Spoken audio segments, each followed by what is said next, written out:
Hello. Yesterday we looked at Joseph's story and got to the place where Pharaoh had a dream, or had two dreams. And in his dreams, I said he saw 7 fat cows come out of the river Nile, and 7 lean cows also came out of the river Nile. And the lean cows ate the fat cows, and they were still lean. What a weird dream. No wonder nobody could interpret the dream for Pharaoh. And then the butler finally remembered Joseph. And he told Pharaoh about this young man thrown into prison who can interpret dreams. The fact that you are in prison does not mean that your talents have disappeared. You may be in prison, but you may still have great talents to share with the world. So Joseph kept his faith intact. One person called me and said she liked the patience to wait and the grace to hope. So Joseph had the patience to wait and the grace to hope that someday his dreams will come true. And that day was like any other day. Any other day where Pharaoh finally got to hear about this amazing young man called Joseph. So Pharaoh sent for Joseph, and I'm using a bit of imagination here, poetic license. So the messenger got to the prison and asked the prison officer, I've got a summons from the palace for a young man called Joseph. And so Joseph was called quickly and told the good news, which would have made him very nervous as well. Pharaoh wants to see you. Wow. So quickly, Joseph gets a quick wash, gets a haircut, maybe shaved his beard to look presentable. You don't just go to the palace anyway.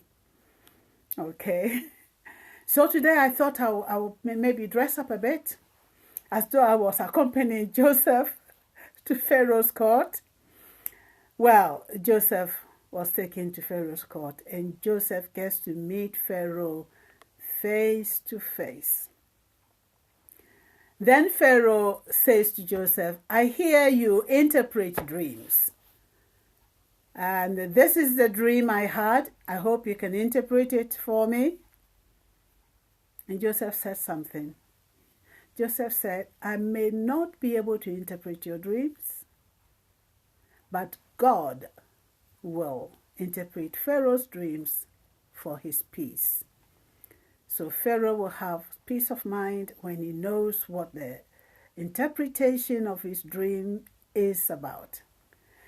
Anyway, so he tells Joseph about this big fat cows coming out of the river, and these lean cows coming out of the river, and cows were eating cows. Wow, it will frighten anybody, but not Joseph. Joseph knew exactly what the dreams were. The dream of the fat ears of corn and the lean, emaciated ears of corn. Joseph says to Pharaoh, those two dreams are one and the same dream. In your dream, there's going to be 7 years of plenty. You have so much food, you won't know what to do with it. But after the 7 years of plenty, it's going to come 7 years of famine, where there will be no food. And we all know the famine in Ethiopia, how there was just nothing at all. I wrote a poem about it. I wrote a poem, He Waited. I can share that with those who join me in my story time. Also join me to learn to write either a poem or a story. If you join me, I can share those poems with you. But you go onto my website and there are poems there that you can read and maybe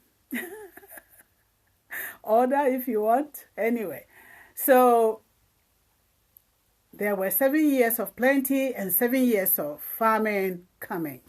Wouldn't it be amazing if we could just know what was going to happen in 2 years' time, 3 years' time? But God reveals his secrets to his people. So Joseph had this secret revealed to him that there was going to be plenty and then there was going to be nothing. And Pharaoh said, and who better to gather the grain in the years of plenty than you, Joseph? So Joseph came out of prison in one day and was made second in command only to Pharaoh. In the same day, Pharaoh took his ring and put it on Joseph, and now Joseph was second in command for the whole land of Egypt. Wow.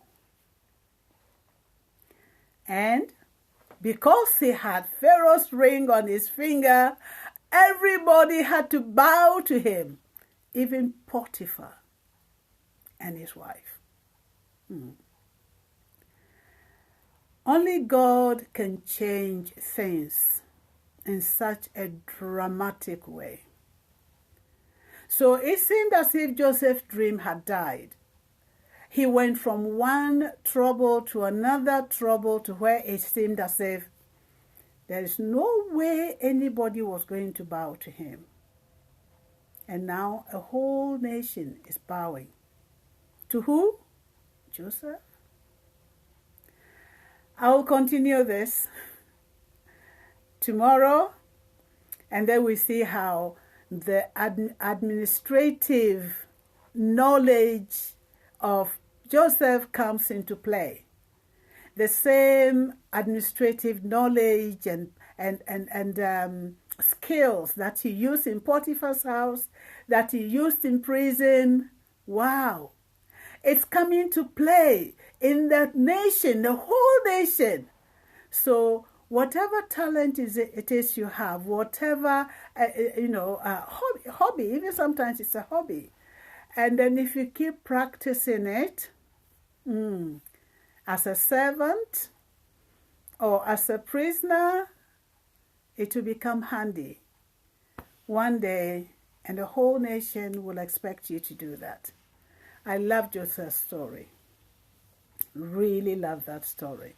And that is why my poem also got a recording contract award with the International Society of Poets. So let's follow Joseph and see how things pan out for him, and see how he holds his position with grace, and how things begin to change.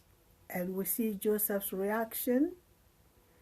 Okay, so thank you so much for joining me on Joseph's story. Sorry. It's a good day, and today calls for a real African dance. Okay, I wish I could really dig it.